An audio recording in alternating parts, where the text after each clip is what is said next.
ज्याप्रमाणे उत्तम अधिकारी मिळावा म्हणून परीक्षा असतात, CETची परीक्षा असते, डॉक्टरसाठी NEETची परीक्षा असते, इंजिनिअरिंगसाठी परीक्षा असते, लॉची परीक्षा असते, वकिलांसाठी, जजेससाठी परीक्षा असते. अशाच परीक्षा पुढाऱ्यांसाठी का नसाव्या? जर उत्तम अधिकारी, चांगला अधिकारी मिळावा म्हणून परीक्षा असते, तर उत्तम पुढारी मिळावा म्हणून यासाठी परीक्षा का नसाव्यात? कित्येक वेळा असं होतं की आपल्या निवडून यायच्या क्षमतेमुळे, पैशामुळे नालायक लोक निवडून येतात, आमदार बनतात, खासदार बनतात, मंत्री सुद्धा बनतात. ज्यांच्यावर बलात्काराचे आरोप आहेत, ज्यांच्यावर लुटालुटीचे आरोप आहेत, भ्रष्टाचारी माणसं आमचे मंत्री बनतात, अनेक वेळा मुख्यमंत्री बनतात. तर अशा लोकांना अटकाव करण्यासाठी या परीक्षा पाहिजेत ना. कारण आम्हाला तर कळू दे आमच्या पुढाऱ्याची लायकी काय. मधल्या काळामध्ये सरकारने असा फतवा काढला की डॉक्टरांनी किंवा ह्या राजपत्रित अधिकाऱ्यांनी पुढारी आल्याबरोबर उठून उभं राहायचं. अरे डॉक्टरकी करायला या माणसाला किती खस्ता खाव्या लागल्या असतील, किती विद्वान केलं, किती अभ्यास करावा लागला असेल.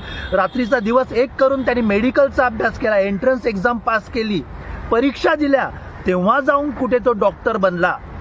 या डॉक्टर बनलेल्या डॉक्टरने मग आपली रुग्णांना तपासायचं काम सोडून हा कुठला एखादा टुकार आमदार आला ज्याची लायकी नाही आहे, अशा माणसासाठी आपली कामधाम सोडून उभं राहायचं, रिस्पेक्ट द्यायचा, त्याच्याबरोबर तासनतास गप्पा मारत बसायचा आणि त्याचा अहंकार जोपासायचा.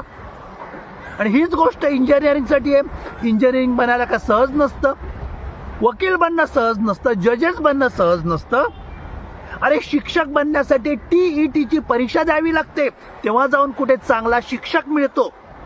तर अशा प्रकारे या पुढाऱ्यांसाठी सुद्धा परीक्षा असाव्यात. आम्हाला पण कळू दे ना आमचा पुढारी लायक आहे की नालायक आहे, आमचा पंतप्रधान लायकीचा आहे का, आमचा मुख्यमंत्री लायकीचा आहे का, ज्या माणसाला आम्ही नगरसेवक, आमदार आणि खासदार निवडतो ते लायकीचे आहे का. जर लायकीची माणसं सत्ताधारी म्हणून निवडून जातील त्यावेळेला त्यांच्यासमोर डॉक्टरनी, इंजिनियरनी, वकिलांनी, जजेसनी हवं त्यांनी उठून उभं राहायचं. पण त्यासाठी आधी त्या पुढाऱ्यांची लायकी पाहिजे. आणि ही लायकी सिद्ध करण्यासाठी एकच आहे, जर इतर लोकांना परीक्षा द्यावी लागते, शिक्षकांना TETची परीक्षा द्यावी लागते, डॉक्टरांना नीटची परीक्षा द्यावी लागते, इंजिनियरला CET आणि JEEची परीक्षा द्यावी लागत असेल, तर पुढाऱ्यांना सुद्धा पात्रता परीक्षा द्यायलाच पाहिजे.